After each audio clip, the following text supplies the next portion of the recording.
তো চলে এসেছি আর একটা নিউমেরিক্যাল ভিডিও নিয়ে, যেখানে দেখাবো যে কোনো একটা মানে ডিসি নেটওয়ার্কের বিভিন্ন ব্রাঞ্চের থেকে তুমি কী করে সহজে কারেন্ট বার করতে পারবে। তো এটা applicable only for this branch where you can see only one voltage source is there and no resistance with this branch. So okay, you can see that there is only one voltage source with 12 volt and there is no resistance in this branch. So we have to find out this I2, I1, I4 and I3. Okay, so let's start how to solve this. Wait. Let's start. প্রথমে কী করতে হবে যে আমাদের প্রত্যেকটা resistance এর আগাল বাগালে আমাদের কত ভোল্টেজ আছে, ঠিক আছে। তো যেহেতু এটা 12 ভোল্ট, তো আমি এইটাকে আমি পজিটিভ 12 ভোল্ট ধরে নিলাম, আর এটাকে 0 ধরে নিলাম। তো এর মধ্যে কোনো রেজিস্ট্যান্স নেই, তাহলে এটা আমাদের 0 হয়ে যাবে। আবার দেখো এর মধ্যে কোনো রেজিস্ট্যান্স নেই, তাহলে এটা আমাদের 0 হয়ে যাচ্ছে, ঠিক আছে। এবার হচ্ছে আমাদের রেজিস্ট্যান্সের আগাল বাগালে আমাদের কত ভোল্টেজ আছে, এখানে তো বাগালে দেখো 0 ভোল্ট পেয়ে গেলাম। এবার অগলে 16 ভোল্ট কী করে হচ্ছে দেখাই দিচ্ছি, দেখো এখানে আমাদের 12 ভোল্ট আছে, ঠিক আছে, 12 ভোল্ট আছে। এবার আমাদের সূত্র কী শিখিয়েছিলাম যে এখান থেকে যেতে কোনো যে হুট করে একটা ভোল্টেজ সোর্স পড়ে, তাহলে ভোল্টেজ সোর্সের শেষ প্রান্ত যেটা আছে, শেষ প্রান্ত যদি পজিটিভ টার্মিনাল থাকে তাহলে আমাদের যোগ করতে হবে, শেষ প্রান্ত যদি নেগেটিভ টার্মিনাল থাকে তাহলে বিয়োগ করতে হবে। শেষ প্রান্তে যখন পজিটিভ টার্মিনাল পেলাম তাহলে যোগ করবো, 12 আর 4 16 ভোল্ট আমাদের এই আগালে পেয়ে গেলাম। বগলে কত পেলাম 0, 16 আর 0 পেয়ে গেলাম এই মালটার জন্য। এবার এখানে চলে আসি, দেখো রেজিস্ট্যান্সের এখানে 0 আছে মানে কি এখানেও 0 হবে, 0 ভোল্টেজ হচ্ছে, ঠিক আছে। এখানে যদি 0 ভোল্ট হয়, এবার আমাদের এখানে দেখো 6 ভোল্ট পাচ্ছি, ঠিক আছে। 6 ভোল্ট আমি কী করে পাচ্ছি সরাসরি দেখে নাও, কারণ এখানে দেখো আমাদের 12 ভোল্ট আছে, 12 ভোল্ট আছে, ঠিক আছে। এবারে দেখো যেতে যদি আমরা কোনো ব্যাটারি সোর্স পাই, ব্যাটারি সোর্সের আমাদের যেই প্রান্ত শেষ হচ্ছে সেই প্রান্ত যদি নেগেটিভ থাকে তাহলে নেগেটিভ বিয়োগ করব, যদি পজিটিভ থাকে তাহলে যোগ করব।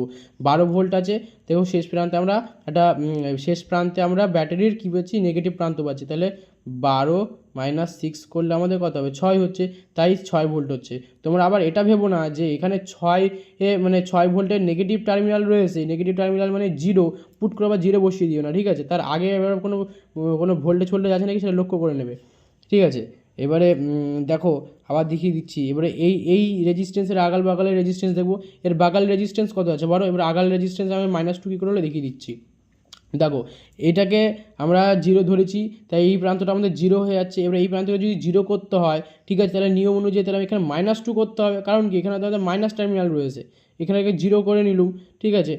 তাহলে কেন হচ্ছে দেখে নাও, এখানে 0 রয়েছে, এখানে 0 রয়েছে, তাই এই প্রান্তটাকে 0 ধরে নিলাম। কিন্তু অ্যাকচুয়ালি যদি তুমি দেখো তাহলে এটা 2 ভোল্ট, তাহলে এই প্রান্তটা আমাদের তাহলে 2 ভোল্ট হওয়ার কথা ছিল, এই প্রান্তটা আমাদের 0 হওয়ার কথা ছিল, কিন্তু তা তো করছি না, আমরা উল্টিয়ে দিচ্ছি, এই প্রান্তটা 0 করেছি, এটাকে -2 করে দিয়েছি, তাহলে -2 12, তাহলে 12 এই যে এবার আমি এখন I1 বার করছি, এই যে I1 কী করে বার করছি, যে ভোল্টেজ বাই রেজিস্ট্যান্স, ভোল্টেজ 12 -2, কারণ কেন করলাম 12 -2 কেন করলাম, দেখো এই যে আমাদের যেই প্রান্ত থেকে নিচ্ছি তার বিপরীত প্রান্ত যেটা থাকবে সেটা করতে হবে, সেটা তো অন্য ক্ষেত্রে না ওই সব ভুল বলছিলাম, স্যার এখানে ভুল বলছিলাম, কারণ কি আমাদের বিভব পার্থক্য আমাদের এই মাইনাসটা আমাদের সবসময় কমন থাকবে, এটা বিভব পার্থক্য, ঠিক আছে। যে আমাদের ভি কী লিখি, যে ডেল্টা ভি সমান কি V2 - V1 লিখি, তো এটা তো আমাদের জেনারেল নিয়ম, ঠিক আছে। এই মাইনাসটা কিন্তু ওই সব ধুনচুন কাজের জন্য না, এটা আমি ভুল করে বলে ফেলেছিলাম, ঠিক আছে। এই মাইনাসটা হচ্ছে বিভব পার্থক্যের জন্য মাইনাস, তাহলে 12 -2, তাহলে হচ্ছে কি 14/2 7 অ্যাম্পিয়ার, ঠিক আছে। তাহলে হচ্ছে I3, এই যে I3 যদি বার করি তাহলে দেখতে পাচ্ছ এই রেজিস্ট্যান্সের আগাল বাগালে কত হচ্ছে 16 - 0 8 অ্যাম্পিয়ার।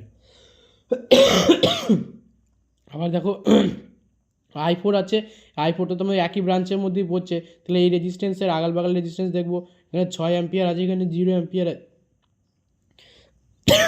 সরি